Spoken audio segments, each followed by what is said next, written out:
চলেন আপনাদের একটা ইম্পর্টেন্ট মেসেজ শেয়ার করি। এখন মনে করেন নামাজ শেষের দিকে, মানে সব শেষ হয়ে গেছে, সবাই চলে গেছে। আমি আসলে লাস্টের দিকে নামাজ পড়লাম, কয়েকজন আছে ভিতরে।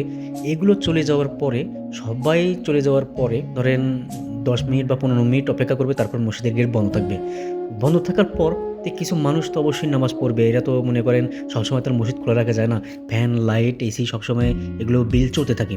আর এগুলো এমন নয় যে সবসময় চলতেই থাকুক, একজন মানুষের জন্য সব কিছু চালাইতে থাকুক। একটা নিয়ম আছে যে আজান হইছে, নামাজ পড়তে আসো।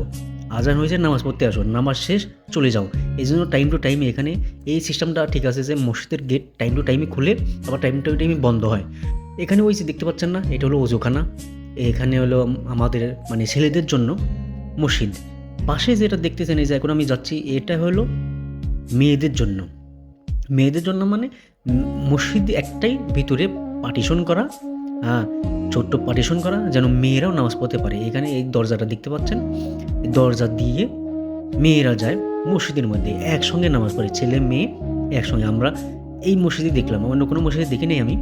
হ্যাঁ, একসঙ্গে মানে তারা আমাদের দেখে না, আমরা তাদের দেখি না। এখানে দেখতে পাচ্ছেন ওমেন এন্ট্রিস। তো এরা এই গেট দিয়ে ঢুকে একটাই মসজিদের মধ্যে নামাজ পড়ি আমরা সবাই একসাথে। এই আমাদের এইখানে দাম্মামের আল কর্নিশ যেটা আছে, এই মসজিদে অনেকে নামাজ পড়ছেন, যারা দাম্মামে আসছেন, দেখছেন। সিস্টেমটা ঠিক আছে আমার কাছে মনে হয়েছে ঠিক আছে। আর আরেকটা কথা, নামাজের পর মসজিদ ধরেন বন্ধ হয়ে গেল, আরও কিছু মানুষ নামাজ পড়তে পারবে।